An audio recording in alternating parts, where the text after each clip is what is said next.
Hello, humans. Welcome to another episode of Sinister Soup. Today we have an awesome episode with three of my favorite authorpreneurs, as they like to call themselves. We have Sean Platt, we have David Wright, and we have Johhny B. Truant. And we're going to be talking about all sorts of things Sterling and Stone today. So welcome, guys. Thanks for being on the show. For the record, I've never called myself an authorpreneur. He's kind of the opposite put that of an out there. entrepreneur. And I was actually thinking that felt a little long in the tooth, but I'll take it. Reject the term. Okay. No, fair enough. Entrepreneurs who are also authors. David, what do you call yourself if you're not an entrepreneur? A miserable bastard writer. That's all. I'm not an entrepreneur. I'm just a writer, and I'm pulled into entrepreneuring. It's true. Isn't Screaming. Isn't miserable bastard implied with most writers? Like all a little introverted and a little bit self-hating, usually, right? Not you. No, well, not. But we're the anomalies. Sean and I are the weirdos. Yeah, I mean, I would say from reading what you guys have done, Johhny and Sean, you definitely don't hate yourselves, and that's a good thing. That's a good thing. No, we don't. Does that mean in the multi-class of your personalities, you started entrepreneur first and then like adapted the writer like multi-class second, or was it the other way around still? No, I think I've always been a storyteller, but I think that if the tools if there hadn't been so much possibility, then I don't think that I would have channeled my storytelling in this way. I would have been doing other things, but maybe. I mean, enterprise. There was very seriously, a couple of years ago, I went to this this story recently. Yeah, both of you guys know about this, where or Johhny and Dave both know this. So I went to this. It sounds weird because I actually paid a lot of money to do this. Let's just cut to the chase. When Sean was in prison. Yeah, I did. I went to prison. Okay. So you didn't pay to go to prison. You paid to leave, really. That's true. Yes. So it was, I boarded a bus in Santa Monica at 4 a.m. We took a long ass bus trip. Blindfolded. To prison, to Kern County Correctional Facility.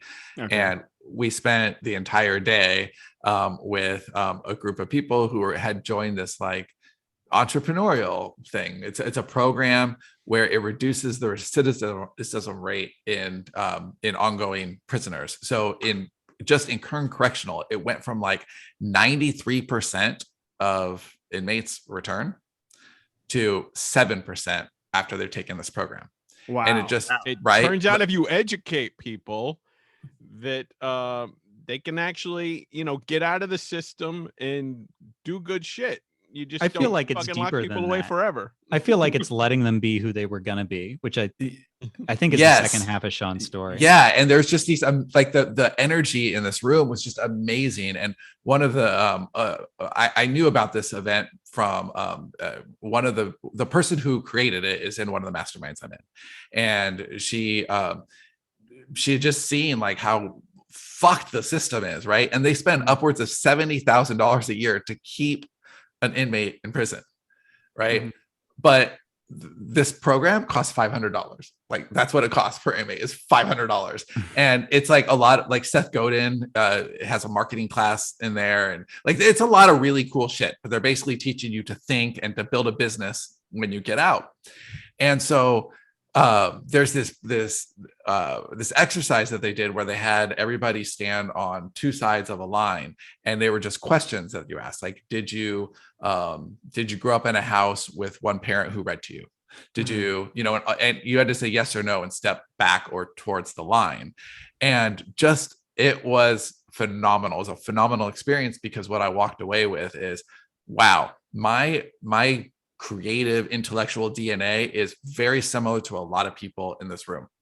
And the difference between an entrepreneur and a criminal is really circumstance and opportunity. Because like I would have done a lot of the things that people did. If I had to feed my family, I'm going to find a way to hustle, because I have to feed my family. And I'm not somebody who's going to go work at McDonald's to feed my family if I really am in a place of hustling. I'm not wired that way. I'm going to go figure it out. You can't make enough per hour doing You it can't. that way. And I would want more for my family, and I wouldn't do anything to hurt people. Like, I don't think I'm wired in that way, but like a weed dealer in California in the 90s when I grew up, fuck yeah. Like, the only reason I didn't is because I didn't have to. Right. Yeah, right. And so that just really made me have a lot of empathy that, I think as a storyteller, that's our job anyway, is to see both sides of everything. But like being in that situation and having conversations about, like, there are people in there who are serving life sentences for shit that happened when they were 19 years old. And it's just really dumb shit. Like, And it's really almost dumb like shit. the system was designed to create slaves forever. Just putting that out there. No, okay. But anyone want to hand Dave the mic? Welcome to an authorship podcast. So is that What about that vampire, Dave? is that sort of where you got is that an experience like it, where you got the idea for changing the world with stories being sort of the brand of your company? No, I mean, we would have had that tagline years before, but it is what kind of having that tagline and having that be a part of our creative DNA here is what I think conversely gets me in situations like that. So this particular group of entrepreneurs, they're all like, I really want to build, I want to make a lot of money, but I don't want to do it unless my product is changing the world in some way. And I just really resonate with that particular kind of entrepreneur. Like, I want to do awesome shit and work with awesome people, and I want to be rewarded for my time, but I would love for my work to have impact. And ultimately, once I hit a baseline, that's what I care about most, is how much fun am I having and who am I working with, and am I making a difference? And I think that at that scale, everything starts working together because you attract the people who want to make a difference in the world and have the means to do so. And so I think that really focusing on your true north and staying true to who you are creatively and intellectually is the best way to get there, even though sometimes it's a much longer and more winding road than you might want it to be or expect it to be. Okay, awesome. What about you guys? What do you think about the tagline? What does changing the world with story mean to you guys?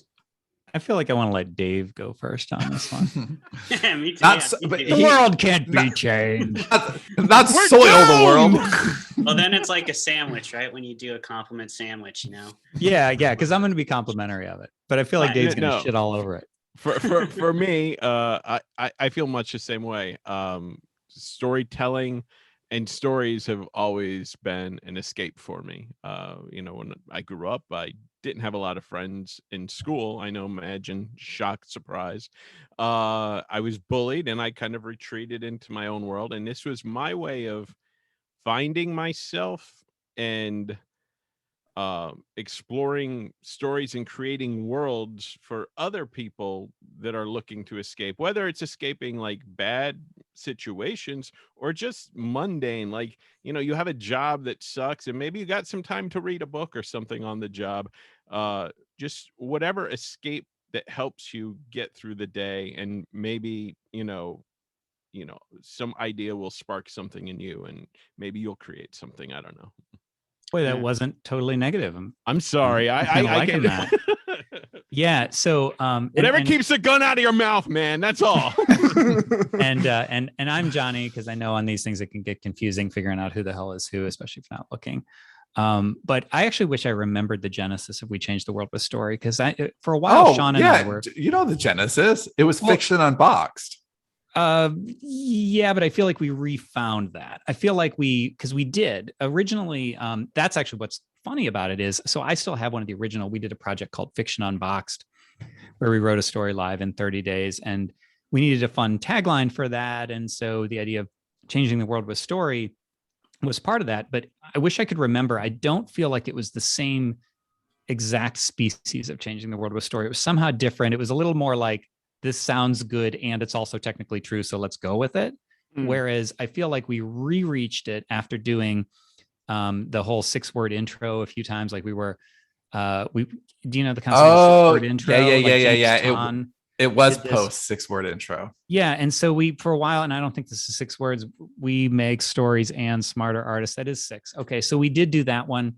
And there were a few, and I feel like I remember this moment of like, oh, we changed the world with story. I remember it being like this mindgasm of like that perfectly works rather than somebody methodically figuring it out. But it was really apropos because in my mind, we're not like, I hate it when people are really like heavy-handed about what they're trying to do. It just, I don't know, feels forceful and intrusive. Yeah. But that said, I do feel that the change that is made in the world, when it is actually made, is made through stories. It's not made through legislation. It's not made through heavy-handed sort of intrusive things. I mean, I think COVID has taught us that more than anything else. Like you can't just make people do things. It just doesn't work. So, but story has a way of anything that has changed in the past, however many decades for the good, has changed, like acceptance sorts of things. All came, in my opinion, you can disagree with me, because of cultural stories that were either like literal stories or that were anecdotal stories that you were able to get in somebody else's shoes experientially. Because story is a Trojan horse. It allows somebody to experience something that they would be resistant to experiencing, and considering the point of view of somebody that they have decided in advance they don't want to consider their point of view. And story has a way of like getting under that, and you're just along for the ride and you're having fun and you're enjoying it, especially if it's like a funny story that's especially disarming, like Jojo Rabbit. If you guys have seen that, it's like funny and you're like disarmed, and then you're like, oh fuck, what did I just watch? My mind is screwed forever now. The shoes. Yeah. Oh my God. Yeah, I know. And it's like, I mean, I guess we didn't need reminders that the Holocaust was bad, but there are other things like that where it's some people do. Yeah, some people do. So the idea of changing the world with story is really appealing. Yeah, to me. but those people aren't really watching Taiki Waititi movies. I don't want to just entertain. I like the idea that I think we all do, that we're kind of denting the universe in a little tiny way. Yeah, and I'll add that a lot of the production companies that we're meeting with right now do seem to have that in mind. And part of that is because we're, I mean, not exactly mission driven so much as very mission aware. And it seems like we are in touch with a lot of companies like that, and they are talking about different perspectives and different voices, and that seems to be a louder cry than I've ever seen it before in the storytelling world. And that's great. And some people are definitely using it as a marketing hook, but most people, it really does seem to be coming from a genuine place, and they're looking for new, interesting stories that haven't been heard before that are going to move the dial a bit. Yeah, I feel like the whole world has become what Lost season 1 was: live together or die alone. Right? Yeah. Like we got to do something, folks. Yeah. I think I don't have a question branching off of this, so I apologize for that, but it's just like, so for someone who I'm very like ingrained in the fiction writing world, as well as I'm getting a master's degree right now in ministry and theology. And Clayton just edited my like final thesis paper. And that was the whole like point of it was I've spent 4 years like with my head buried in these theories, but the theories mean nothing until you actually like go outside and listen to people tell stories that like those theories can apply to. And like, it's all dead without the culture, and it's just great to hear that from a different perspective. That's like such validating work, I think, for a lot of storytellers. Yeah, the human brain is hardwired to understand stories. I mean, I know that they say when you teach or when you speak, having anecdotes and stories that illustrate the points that you're trying to make are much more powerful than just stating the things. Because people, I mean, even if we're talking about stuff that isn't loaded in any way, they're not things that are divisive or that are people have strong opinions about, just facts even. If there's nothing to tie it to, if it's not a part of a story, but then you remember a story and it's like, oh, okay, I remember that. It's a better mental anchor for us. Makes it meaningful. Yeah. Right. Yeah. Definitely. I mean, the creative aspect of it, and the adventure of like going along on a quest with some characters, it cements it in your brain so much more, I feel like. Like when I was a kid, I used to play a lot of Pokemon, and I can still to this day like tell you like when Bulbasaur evolves off the top of my head, and I wish that I could have memorized like math that way, because then I'd be an architect or something, but yeah, I think that's a great point. Absolutely. And you're definitely influencing a lot of universes, in that we're all the center of our own universe. So thank you guys for all the stories that you have created and brought into the world. Oh, it's fun work. Works for us too. And that creation, I mean, you guys are insanely prolific, and you do it in different teams all across different genres. So I was wondering, could you walk us through the process a little bit? This one's sort of geared specifically for you, Sean, because you write with Johhny and you write with David. What's the different environment there in terms of writing with Johhny, where you guys sort of have that? Not always. I mean, you have like Axis of Aaron, which isn't so tongue-in-cheek, but you guys kind of have more of a tongue-in-cheek vibe, a little more lighthearted, and not, I mean, again, you approach dark subject matter, but you guys remind me of like Douglas Adams when you write together, kind of. You guys are like always kind of goofy and funny and a bit verbose, whereas when you write with David, it's a lot darker. I mean, I just finished season 3 of Yesterday's Gone, and Jesus, boys. I'm going to answer for Sean. Writing with me, writing with me is like writing in a hamster wheel while it's on fire. A little bit, yeah. So I will say that Johhny is much more adventurous of an artist than Dave. Dave definitely has the storylines and kind of tropes that make him comfortable. Like, he's very comfortable within a genre or two.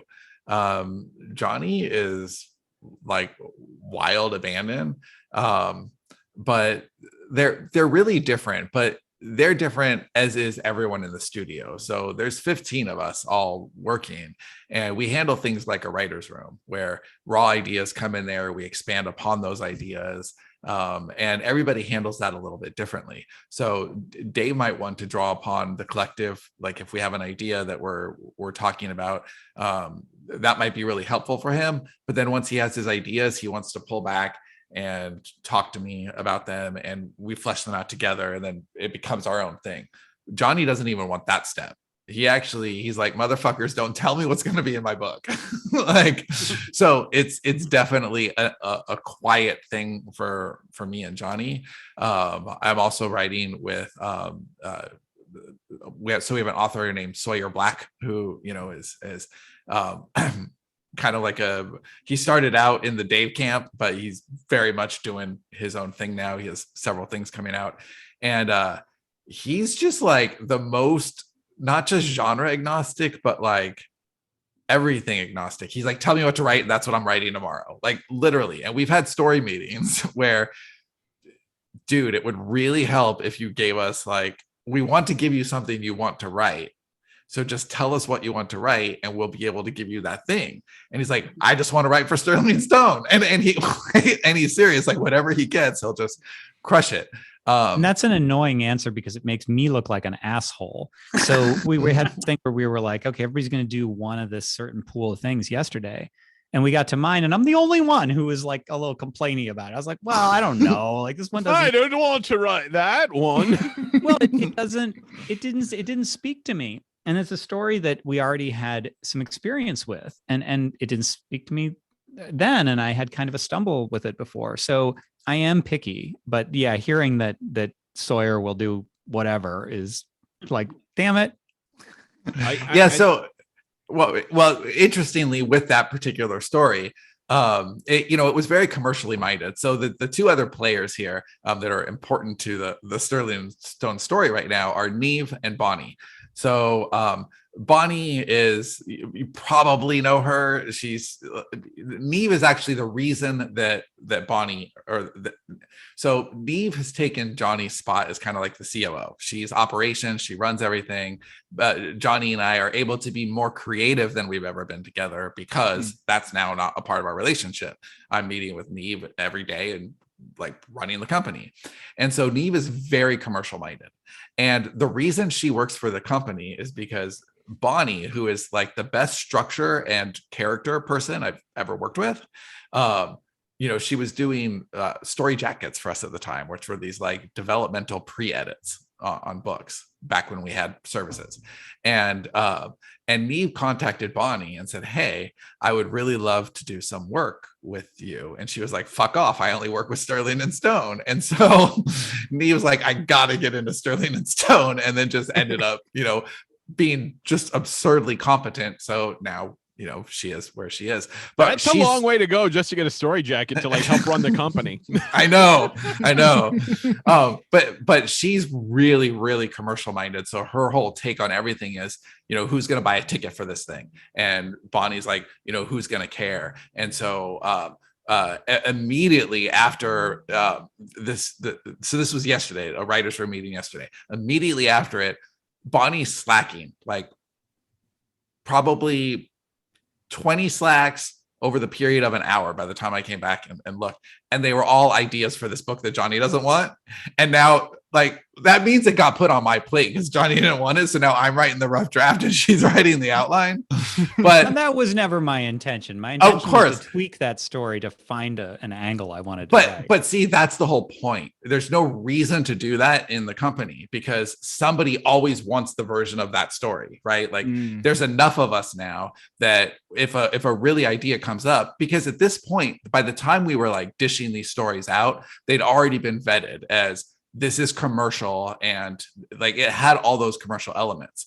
And those can feel very restraining sometimes, especially for me and Johhny. And if we look back on the things that we are least proud of or that we've enjoyed the least, they've always had to conform to some bullshit like that.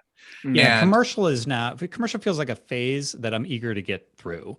Like everything will always be commercial, but I can't wait until people know us enough that they're like, yeah, just do some weird shit that, like any auteur does once they have their own name. Yeah, and we're fighting against that a little bit now. And I don't mean fighting as in it's a battle and we're unhappy about it. But yeah, we are like right now, Johhny and I have some big ideas for projects that we want to do. But our agent management company is like, oh, hold your horses. If you want us to go out there and aggressively sell this stuff, you have to vet your ideas by us first, which is totally fair. But then we're like, oh man, because we just kind of want to figure this out by ourselves because that's what we're good at and it's what we've done for 10 years. So now we do have, like there's another principal in the office. So like we just have to kind of do our thing. But it's really cool because we know how to do this other thing really, really well. And it's fun to figure out this new thing that we're going to get great at because that's what we do. So it is figuring it out. But yeah, everyone in the studio kind of is very different to collaborate with. And it's fun to figure out not just like the right genre therapy for them, like what is it that makes them tick, but all of it. Like, what is it like to work with Johhny? Because it's very different than working with Dave or Neve or Joel or Bonnie or anybody else in the studio. And to Sean's immense credit, he's very malleable in this way. It's he adapts to whoever he's collaborating with that I've seen. So it would be really easy for a collaborator to be, well, this is kind of how we're going to do it. But there's never any of that, like to the point where I'm often, torpedoing stuff that we're doing. And I'm like, okay, maybe I shouldn't be allowed to have everything I want all the time. But that is, but it is really interesting because you would think that in a collaborative relationship that there would have inevitably been some butting of heads over story decisions. And we butted heads over other things, but I can't think of a single story decision that either of us has ever dug in our heels on. And I think it's because we each are in charge at different times. And when one of us is the lead, the other one knows that, well, it's your turn now, and that allows us to each have measures of control in the realms that matter the most to us and that we have the superpowers to develop. Yeah, I will say the biggest difference between working with Johhny and Dave, actually, if I were to really distill it, is that there's a lot of times that I just like the decisions that Johhny makes on the page as he's exploring. Johhny learns the story chapter to chapter, page to page, and I like watching all the brain happening. Right? You can just, there's a lot of decisions and you kind of see the web of it all, and I really like kind of helping to make up the story at the beginning and then getting this gift that is what Johhny delivers and then taking it to the end. Like I just love our process, and I find that Johhny is really adventurous, and that makes the work kind of unlimited. And recently I reread Unicorn Western, and it was a fucking delight. I cannot Which believe was the that's first thing we wrote together. Yeah, right? I can't 10 believe years that's the ago. first thing we wrote together. Like it, to me, it feels like something we could write tomorrow. Like it feels like two friends who really know how to collaborate together. Like I still can't believe that was the first thing. Amusingly enough, I'm rereading it now too, and I expected a lot of freshman jitters with that. And I mean, we've already established that Sean and I like our work more than I think most writers. But that said, I was surprised. I was ready to be hard on it, and that's happened in the past. There have been times I'm like, I don't know about this, but this time, no. And that is interesting that happened. Yeah, there's things that we wrote well after Unicorn Western that I don't think are nearly as good as Unicorn Western. Yeah, I would agree. I think Unicorn Western is special, but it has the one thing that is my favorite thing about writing with Johhny, and that's it's a little fearless. It's just I'm just gonna fucking do this. Yeah, and it's also it has faith in the process. And like what I love about Unicorn Western is that it's unreasonable that there's that much faith in the process that early on. Like it just shouldn't be, but it is. Like we were just kind of like riding fast down the rails with like no guardrails on either side. It was really fun. I don't get that with Dave. We've been writing together for 10 years. And I still don't get that with Dave. Dave's writing has fear in it, not just fear of the scary situations, but fear that he's not good enough, fear that the story is not good enough, which is why it's not as adventurous. It's why we tell similar stories over and over. And I think that we will evolve out of that. I think that, Dave is growing very much as a person, and I think the art will catch up. But I do. But you also tell that species of story very well. Absolutely. So it is a finely honed blade. Absolutely. And I love writing with Dave. I'll write with Dave forever. But I do really love the process. And I feel like there's been a lot of times where, Dave he'll get to the 2/3 mark and just really doubt everything. And I just don't believe it's as bad as he thinks it is, because I know how much rewriting there's going to be anyway. So just pass it on. But I think that there's that fear. There's that fear that I can't write a neurosurgeon because I'm not a neurosurgeon. And, this is an age old, not dispute, but just difference in perspective that we have, where I think you could write anything because you're the director, you control the camera. If you can have a neurosurgeon and just don't ever go into the operating room ever with that guy.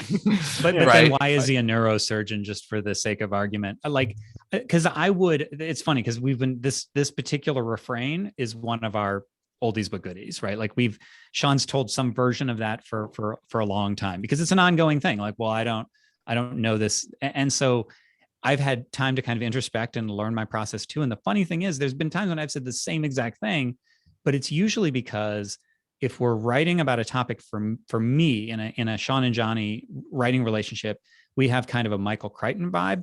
And so the topic, we're going to delve into something, right? So we're going to delve into, I don't know, whatever we've delved into in the past. And so it means that neurosurgeon, I'm going to need to know shit about neurosurgery.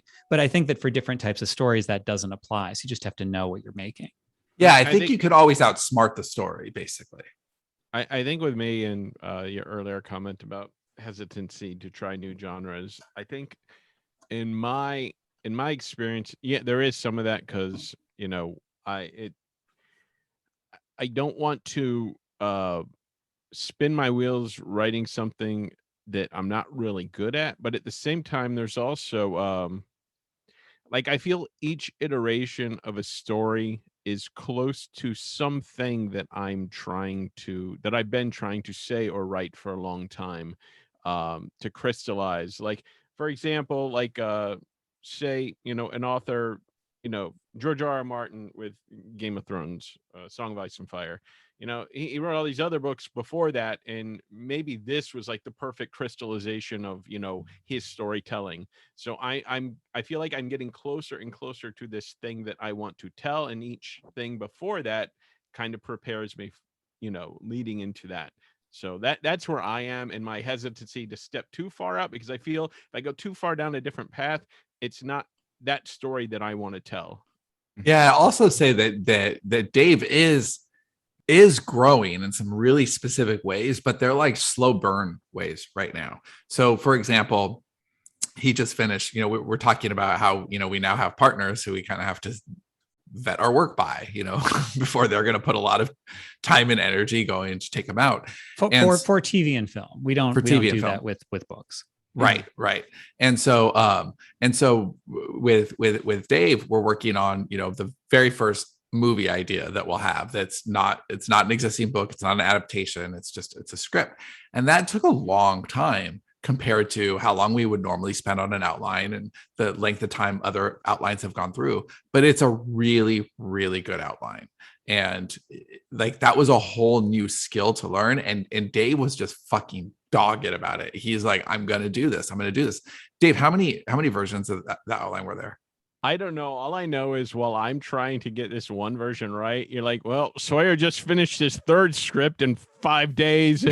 Well, everybody loved it. Not a single script note. The force of comparisonitis is strong, Dave. I felt those exact same things. It's really frustrating. I'm trying to learn the process too. And what Sean just described for Dave, the inverse of that is actually one of my weaknesses. I don't like to do something over and over and over again. And the idea of iterating through a complete version of a story. So basically telling a story and then telling it again, I'm like, well, I've already told that story. I'm bored of that story. So I don't really like to do that. Now, if it's refining as opposed to, how much wholesale reinvention? I don't want to go totally off the rails, but I'm curious how much you were changing, or was it just like layering? With the Dave's first script, yeah. a lot because, and there was a lot of, and this is interesting, actually, I think there was a lot of learning how to not be a novelist in it. So Johhny, the very same problem that we were just talking about half an hour ago, a little more than half an hour ago, was the same thing here, where it was one perspective, and there's like, for a movie, you have all these perspectives, but for this particular story, it had a damaged teenage girl because Dave, and that was the main perspective. But there was so many other people that we could put in there, or so many other moments. So like in a movie, you could have just a 10-second scene where somebody answers the phone. Hello? He's what? And that's the whole fucking scene, right? Mm-hmm. You can't do a chapter well, Stephen King's done chapters like that. Like you can, but not really, right? If you have this book, you just kind of get deep into the POV, and you have to find some other way to get that phone call in there, or the phone call's not in there at all. And so Dave realized how many actual tools he had. I think one of my favorite passes was the one where I'm like, okay, this would be a really good story. Like, this is as good as outlines get for novels because everything happens. I understand all the motivations. This is great. But think about this as a movie. All we're doing is following this character from one situation to the next. There's not enough there. And but that was like a light bulb moment for Dave. He goes, oh, I never thought about that, but of course. And then the outline got a lot more detailed. But isn't it more richer about fleshing out the way that story is told? Because some of my favorite movies are just one POV. So like, yes, but this wasn't that story. This wasn't that story. The story relied on a lot of relationships, but the relationships were always just from this perspective. And you could have made that work, certainly, but it just wasn't the best movie that could have been with this idea. Because the idea is great. Dave has great ideas. But he does veer off, commercially sometimes. And it is funny, Neve and I are pretty good at coming up with the commercial idea. And we're like, okay, we got to develop this out at least this far before we give it to Dave, because otherwise it'll go over there. What if it ends with a dead baby? Great, Dave. So that leads to like a really interesting question we kind of had of the difference in creating in these different mediums. So you're talking about like creating specifically a movie, like from just the movie stage. It wasn't a story before, but at the same time, you're also adapting Fat Vampire to like a screenplay, correct? Or no. So do you want me to, I can give you a little bit more on this now, but are we wholesale leaving that previous discussion? Yeah. So Fat Vampire was not, I actually had nothing to do with the translation of that to TV. And it's that actually has been a really good teaching experience as well, because so what happened with that was I wrote it's a 6-book series, and NBC Universal bought the rights to that series, but then we had nothing to do with it after that. It's like, here's your money, here's your contract, and we're going to go do our thing, which is typical. Mhm. That's real typical especially for TV. And so the showrunner, Harley Payton, it's largely his vision, not mine. And I would say if there's a story by credit on that, it's Harley's. And he worked with a team of writers who, they popcorn ideas. And then the way TV writing works is typically there's one person who takes lead and writes a script, but then the showrunner often will rewrite everything, right? Or at least tweak it to make everything a homogeneous whole. And so I don't want to go too far afield here, but I'll just finish this thought and then you can ask me detailed questions. But there were 10 individual episodes of that. So it's an hour-long show, 10 episodes for the first season. And that doesn't translate one-to-one to a single book with a single narrative arc. So first of all, it's 10 hours, which is a generous amount of time for a 30,000 word book. It's just a novella. The original book is only 30,000 words or so. And so that's a lot of time. So they have to fill it and they have to develop 10 rise and fall, right? As well as a season arc. So they needed to add a lot more characters. They needed to add a lot more storylines that I didn't originally have. They took one character and split her into two. Everything is, they changed the demographics because the lead is Jacob Batalon, who is 25. And my Reginald was like 38. So they, and that changes everything because my Reginald was in a different place. So I didn't have much to do with that, but I did get to see the process. Like I saw the scripts, I saw the writer's room working, I saw it being shot. And so that was fascinating, but none of it was in my hands. Okay. And how did you feel about that? Oh, I thought it was great. There was this moment. So I talked to the people who bought it, the producers. It's Harley Payton who he did a whole lot of Twin Peaks, like he was, and he did. He's doing Chucky right now, and there's a bunch of others. And then Jeremiah Chechik, who's a director, he did what do you do? Christmas Vacation and Benny and June. I don't remember his more contemporary credits, as well as being producers. They're both producers.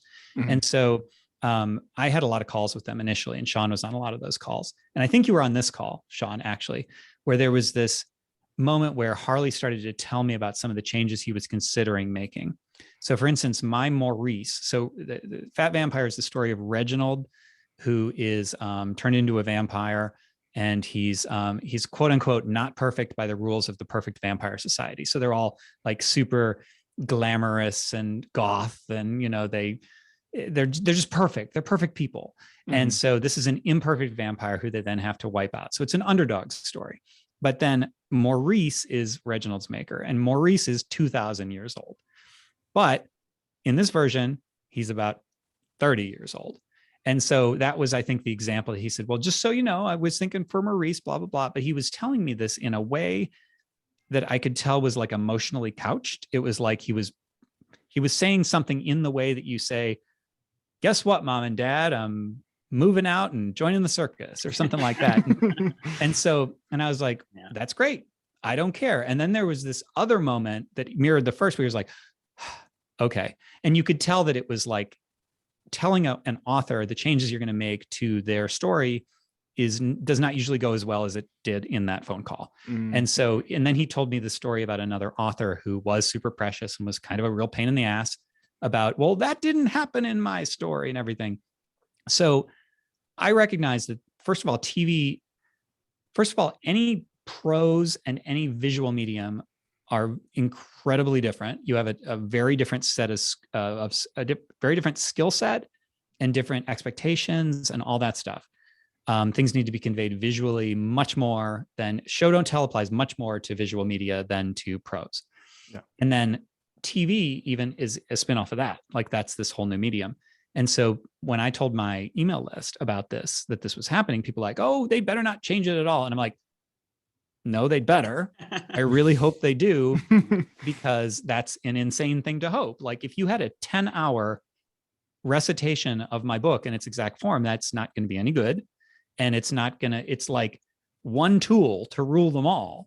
I mean, we've got a different cast, we've got a different location, we got a different sort of set of concerns with the network. So that's a very long way to answer. I think it's great. The decisions that I've seen them making on a tight budget and on a tight time frame and all this are excellent. Like I love everything they're doing. Everybody involved with it has been great. Good. I'm happy to hear that. I'm glad you're pleased with the process so far, and we're excited to see it for sure. Totally. Yeah. I feel like a lot of times TV and books, they should do different things, and they can each be this great thing on their own. Like they take, the best of, like a TV show might take the best of a book and stretch it out or amp up certain things. And a book might be, a more in-depth, deep dive into, the character and the world and all of that. And you get something different out of each thing, but something amazing out of each thing. And and they really work well together. It's great if they like they don't do the same things, but they do the same things emotionally. Yeah. So, it's like a really good example of this is Station 11, which this actually isn't my story. It's my daughter's story, but that was her favorite book. And then she was home for the holidays, just a couple months ago. And that was when the show was running, on HBO. And we got to see all but the last two episodes. And she just loved it. But she's like, it's as good as the book, but it's just different. And then she liked it so much, she read the book again. And she'd read the book several times before watching the show. And when she read the book again, she was getting confused by things that happened in the show, even though they were totally different, because they were hitting the same emotional chords. And she's like, I've never seen a show and a book like that, where the things that happen are different, but the emotions are the same. Like they put so much into giving you the same emotional journey in these slightly different yet overlapping stories. And that made me want to read the book to see what they did. But man, I spent a lot of my time reading. Yeah. I'm not a huge fan of source material that differs wildly from the finished product or vice versa. So for instance, I had a really hard time liking World War Z because, and I know that that's an example our managers use as like a great adaptation, but whatever, this is my opinion, because the book was this special like oral history, which would have been nearly impossible to translate to film. So I understand why they did it. But that said, it's so incredibly different.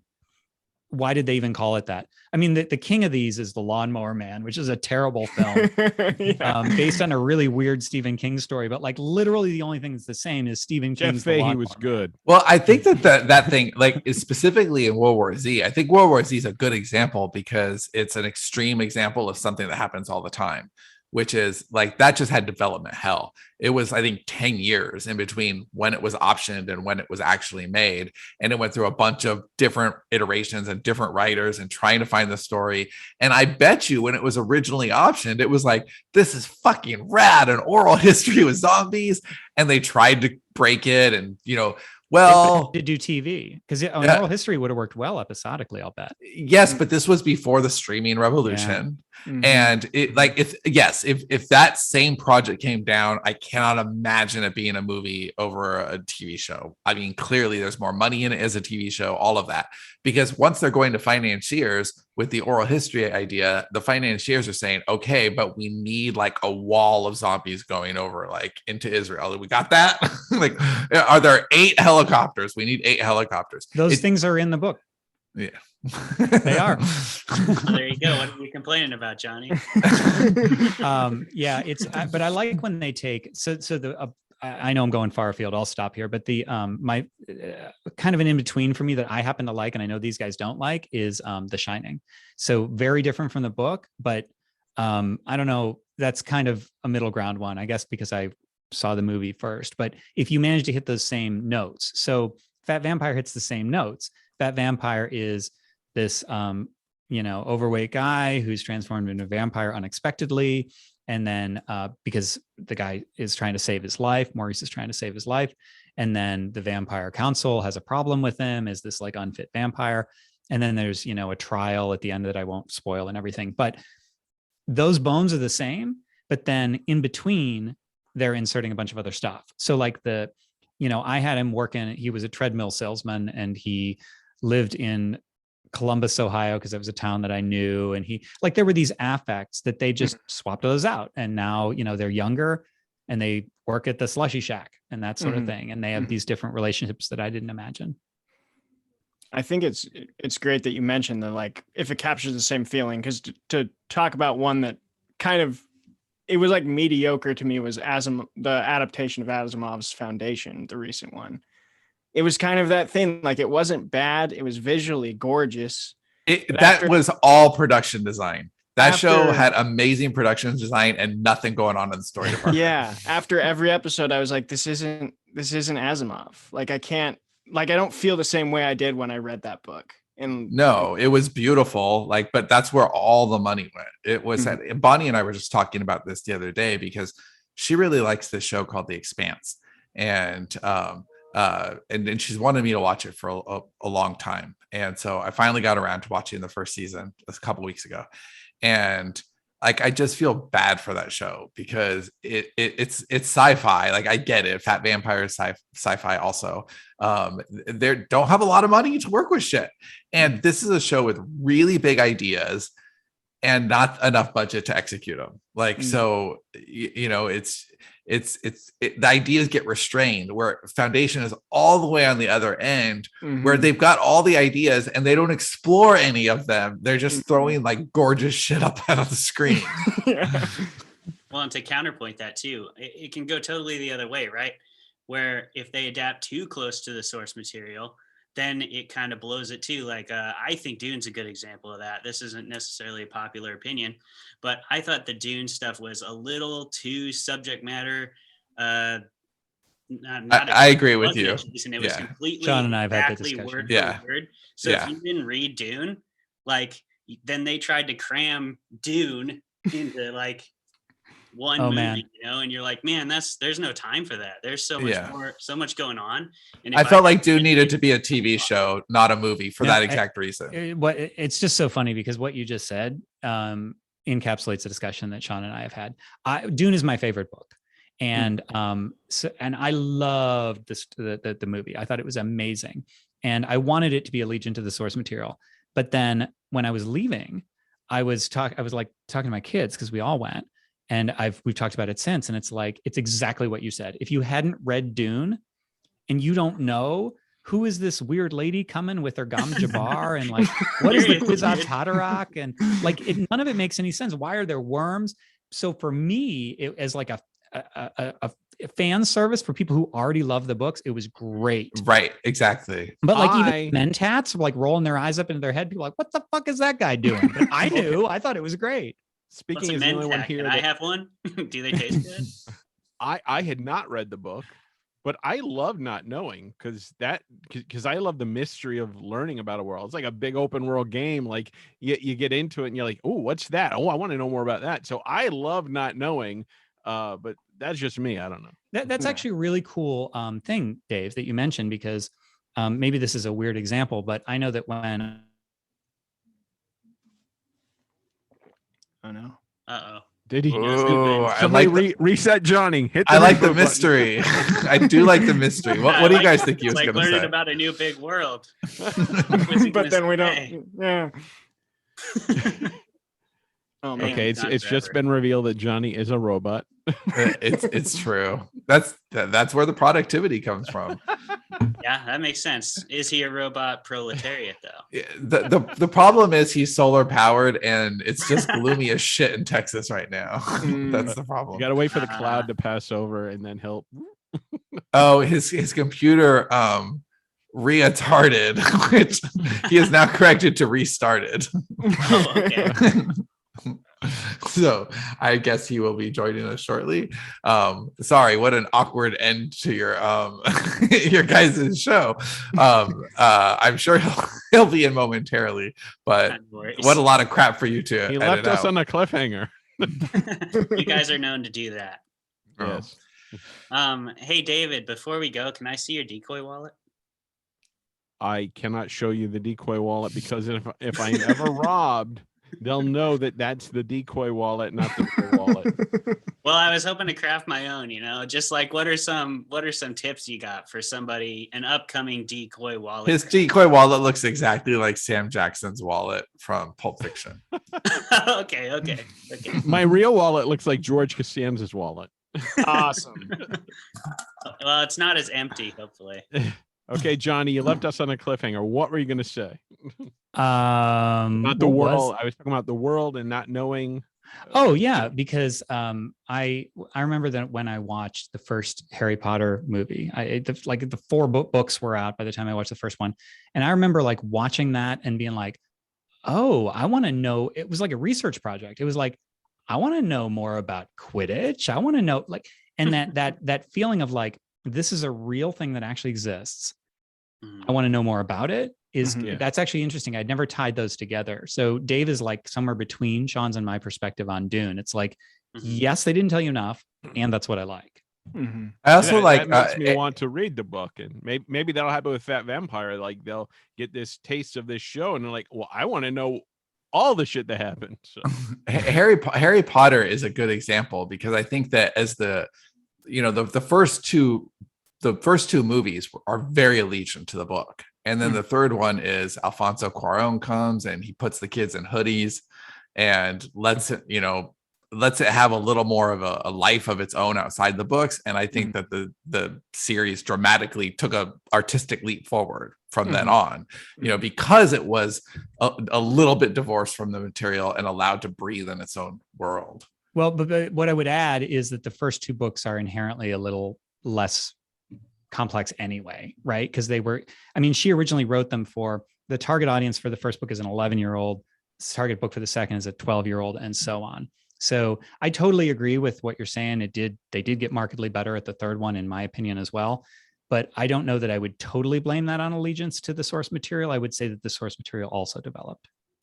Yeah, it absolutely did. But Chris Columbus had to sell Rowling on it, and she was like, okay, I love your vision, because his vision was exactly like the books. Well, and she does seem to have that. I mean, the Fantastic Beasts movie is a perfect example of what happens when that goes awry. Where by the time they got to the third movie, the franchise was really successful and they could do their own thing, and they could like kind of shut up a little bit until it was over.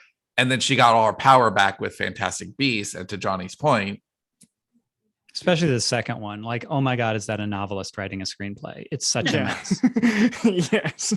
Yeah. Yeah. All right, guys. That's about all the time we have. I know you guys have a million other things to do. So thank you so much for coming on Sinister Soup today. It was an honor to speak to you guys. It truly was. Of course. Thank you. Can you tell us just real quick, like what's next for Sterling and Stone? What's a couple things big fans of your writing can anticipate and look forward to? I'm going to let Sean answer that entire question, unless Dave has objections. Yeah, we've got a lot of shit. Well, we're actually doing things better than we've ever done them before. Up until this recent shift, we were in the indie grind, which was just not a place that we wanted to be anymore. It was great when we started out, and we really could tell the stories we wanted to tell, but once it became purely algorithmically driven, and that's just kind of the market, pay to play, you spend more on ads than you do on profit. Yeah, and I will say this, because we're helping other writers in the studio to also sell their books. Like if we were just on our own, we could probably still do the pay to play and the grind and all that. But we're trying to do something a little bit bigger for a bunch of people rather than just solo. I think solo, it's a different sort of, you can still sort of do it, but for a company and to do what we want to do, and it's very. But even solo, I think it becomes too much about too much of your time has to be about optimizing ads and pulling those levers. And we just want to focus all of our time on telling stories. And so, you get a lot more leverage when you can make fewer, bigger sales. I mean, just the one sale we've had, Fat Vampire gave us a little bit of breathing room and encouragement and made us go, oh, okay, we can do that a lot less often than trying to push out a book every 3 weeks and promote the hell out of it and hope we somehow make money on it. And if it doesn't, we're sunk, that sort of thing. Yeah, we were publishing like 2 books a week, and it was a lot. And we were caring less about the books that we were making and about the readers that we were acquiring. And now we're down to 2 books a month. And Is that it? yeah, that's Amongst 15 people. but with 15 writers. So they are like, books that get published have been done for 6 months and are they have a whole plan behind them, and there's a larger strategy, because nothing's ever just about the book anymore. There is, okay, well, we're putting this out at this time because we're shopping it for a television show at this time, and we need to get our numbers. And like pulling out of the KU ecosystem has been wonderful. Like we're wide again. I was bitching about that for a long time before we did it. I'm really glad we were able to. And that is one area that I freaking hate, that you have to feed the algorithms of these corporate interests in order to stay relevant and to stay so they want a book, whether you are ready to write it or not, or whether it's great or not. Like they just want a product. Otherwise, if you wait too long, you're not going to get recommended as much. It's not good for artists or art or the readers. Yeah, we were in the ideas and relationship business when we first started this, and then it turned into the algorithm business, and we're back in the relationship and idea business, and that's where we thrive. Yeah, that's great. Oh yeah. All right. Well, thank you guys so much for sharing ideas and relationship with us on our show. We really appreciate your time. You are for having so us. welcome. Pleasure. Pleasure. All right. Adios, everyone. Yeah. Thanks, Bye. guys. Thank Bye. you. Of course. Thank you. And I'll get you the recording too.